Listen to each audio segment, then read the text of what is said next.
Shri Swami Samarth Priya's life या YouTube चॅनलवर तुम्हा सर्वांचं मनपूर्वक स्वागत आहे। श्री राम मंदिर अयोध्येवरून आलेल्या अक्षदांचे काय करावे हा प्रश्न सर्वांनाच पडलेला आहे। ह्या अक्षदा राम मंदिर फोटो सर्वांना मिळाल्याच असतील। ज्यांना नाही मिळाल्या त्यांना 22 जानेवारीपर्यंत नक्कीच मिळून जातील, कारण ह्या अक्षदा घरोघरी सर्वांना पाठवण्यात आलेल्या आहेत अयोध्यावरून। ज्यांना मिळाल्या नाहीत त्यांना नक्कीच मिळतील आणि ज्यांना मिळाल्या आहेत त्यांनी कमेंटमध्ये नक्कीच श्रीराम असे लिहा। हा व्हिडिओ संपूर्ण पहा जेणेकरून तुम्हाला अयोध्यावरून आलेल्या अक्षदांचे काय करावे, अखंड रामज्योत ही कधी लावावी, या दिवशी कोणकोणत्या सेवा कराव्यात ही संपूर्ण माहिती मिळेल। हा व्हिडिओ जास्तीत जास्त लोकांना शेअर करा, म्हणजे सर्वांपर्यंत सर्व काही माहिती पोहोचेल, सर्वांना सर्व माहिती मिळेल। चॅनलवर नवीन असाल तर लाईक करा, सबस्क्राइब करा, जेणेकरून असेच नवनवीन माहितीचे व्हिडिओ तुम्हाला पाहायला मिळतील। आपल्याला मिळालेला जो मंदिराचा फोटो आहे आणि त्याचबरोबर मिळालेल्या अक्षदा आणि माहितीचे पत्रक आहे त्या देताना आपल्याला सांगण्यात आलेलं होतं की आपल्या देवघरात ह्या ठेवा किंवा अक्षदा आहेत त्या तुम्ही एखाद्या मंदिरात जाऊन ठेवा। आपल्या कोणाचीही इच्छा होत नाही ह्या अक्षदा मंदिरात ठेवण्याची। ह्या अक्षदा आपल्यापर्यंत पोहोचल्या म्हणजे आपल्यापर्यंत पोहोचणे म्हणजे खूप मोठं आपलं सौभाग्य आहे, आपलं मोठं पुण्य आहे, म्हणून हे आपल्यापर्यंत पोहोचलेले आहेत। आपण नशीबवान आहोत। ह्या अक्षदा आपल्यापर्यंत आलेल्या आहेत।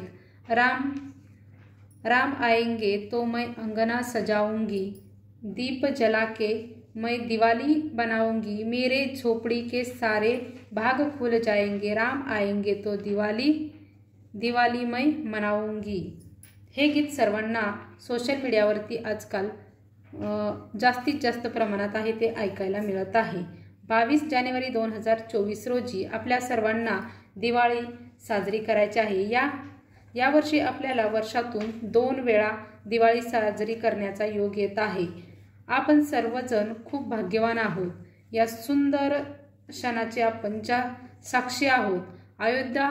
अयोध्या हे आपल्या सर्व हिंदूचे पावन आणि पवित्र तीर्थ आहे आणि हे शरयू नदीच्या काठावर वसलेले एक प्राचीन धार्मिक शहर आहे। हे भारताच्या उत्तर प्रदेश राज्यातील शहर आहे। विष्णूंचा अवतार श्री रामचंद्र यांची जन्मभूमी। या ठिकाणी राम मंदिर बांधण्यासाठी हिंदू जनतेने सुमारे 500 वर्ष शांतता मार्गाने लढा दिला आणि तो यशस्वीपणे लढा जिंकला, म्हणून राम मंदिर हे उभे राहिलेले आहे। 20 ऑगस्ट 2020 मध्ये या मंदिराचे काम सुरू केलेले आहे आणि आता 22 जानेवारी 2000 रोजी येथे श्रीराम प्रभू यांची स्थापना ही आहे ती होणार आहे। त्यामुळे हा सुवर्ण दिवस आहे आपल्या सर्वांसाठी। तो खूप छान प्रकारे आहे, तो आपल्याला साजरा करायचा आहे। या दिवशी आपल्याला आपल्या घरामध्ये सकाळी लवकर उठून सर्व घर आहे ते स्वच्छ करून घ्यायचं आहे। आपल्या घराच्या दारात रांगोळी आहे ती काढायची आहे। घराला आपल्या छानपैकी असं तोरण लावायचं आहे या दिवशी। त्याचबरोबर आपल्याला या दिवशी जेवढे आपल्याला सजावट करणं शक्य होईल तेवढे आपण या दिवशी करायचे आहे। या दिवशी आपल्याला रामज्योत आहे ती प्रज्वलित करायची आहे। त्यासाठी आपल्याला एक पाट आहे तो अशा प्रकारे, मी आता तुम्हाला जो दाखवत आहे तो स्क्रीनवरती दिसत आहे, अशा प्रकारे आपल्याला एक पाट आहे तो आपल्याला घ्यायचा आहे आणि त्याच्यावरती एक दिवा आहे तो अखंड ज्योत आपल्याला या दिवशी लावायची आहे रामज्योत म्हणून, ती प्रज्वलित करायची आहे। रामज्योत ही प्रज्वलित केल्यानंतर आपल्याला या दिवशी अजून कोणती सेवा करायची आहे, या दिवशी आपल्याला नंतर गणपती बाप्पांची स्थापना करायची आहे। कारण कोणत्याही आपण सेवा करण्यासाठी, कोणतीही आपण पूजा काही करायचं असेल तर प्रथम गणपती बाप्पांची स्थापना करतो। गणपती बाप्पांना आपल्याला छानपैकी असा अभिषेक घालून घ्यायचा आहे। अभिषेक घातल्यानंतर गणपती बाप्पांची स्थापना आहे ते आपल्याला करून घ्यायची आहे। गणपती बाप्पांना आपल्याला त्यांची जी आहे ती पंचोपचारी पूजा आहे ते आपल्याला करून घ्यायची आहे। त्यांना हळदी कुंकू आहे ते लावून घ्यायचं आहे, अक्षदा आहेत त्या व्हायच्या आहेत आणि त्यानंतर पुष्प आहेत ते त्यांना अर्पण करून घ्यायचं आहे। अशा प्रकारे गणपती बाप्पांची स्थापना करून घ्यायची आहे आपल्याला। अयोध्येवरून जो आपल्याला आलेला जो फोटो आहे त्याचीही स्थापना आपल्याला करायची आहे। तो अशा पद्धतीने आपल्याला फोटो ठेवायचा आहे। आलेला हे माहितीचे पत्रक आहे तेही ठेवायचं आहे आणि त्याचबरोबर आपल्याला ज्या अक्षता दिलेल्या होत्या त्याही ठेवायच्या आहे। आणि आपल्याकडे श्री रामप्रभू यांचा जर आपल्याकडे जर फोटो असेल किंवा तुमच्याकडे जरी मूर्ती असेल तर त्याची स्थापना आहे ती आपल्याला येथे करून घ्यायची आहे। आत्ता सध्या माझ्याकडे तो फोटो नाही म्हणून मी त्याची काही स्थापना नाही केलेली। जरी आपल्याकडे फोटो जरी नसेल तरी आपण सुपारीच्या स्वरूपात आहे ती त्यांची स्थापना करून घ्यायची आहे। गणपती बाप्पांच्या इथं शेजारी एक सुपारी आहे त्या सुपारीला अभिषेक घालायचा आहे आणि श्री रामप्रभू यांची स्थापना म्हणून आपल्याला सुपारी ही ठेवायची आहे आणि त्यांनाही आपल्याला हळदी कुंकू आहे ते वाहून घ्यायचं आहे आणि हळदी कुंकू वाहून झाल्यानंतर त्यांनाही आपल्याला अक्षता आहेत त्या अर्पण करायच्या आहेत। अक्षता अर्पण करताना ज्या आपल्याला अयोध्येवरून ज्या आलेल्या अक्षता आहेत त्याच आहेत त्या आपल्याला अर्पण करायच्या आहेत त्यांना। त्यानंतर आपल्याला पुष्प आहे ते अर्पण करून घ्यायचं आहे। यानंतर आपल्याला या फोटोचीही आहे ती आपल्याला पंचोपचारे आहे ती अशी पूजाही करून घ्यायची आहे। अशा प्रकारे आपण पूजा ही आहे ती करून घ्यायची आहे। पूजा करून झाल्यानंतर आपल्याला त्यांना नैवेद्य आहे तो अर्पण करायचा आहे। तुम्ही एखादा गोडाचा नैवेद्य आहे तो अर्पण करू शकता। नैवेद्य ठेवताना आपल्याला एक आहे तो भरीव असा चौकोन आहे तो करून घ्यायचा आहे आणि त्याच्यावरती आपल्याला नैवेद्य आहे तो ठेवायचा आहे। त्यानंतर त्यांच्यासाठी आपल्याला पाणी आहे ते ठेवायचं आहे। अशा प्रकारे आहे ते आपल्याला पूजा मांडणी आहे ती करून घ्यायची आहे। दीपधूप आहे ते लावून घ्यायचं आहे। अशा प्रकारे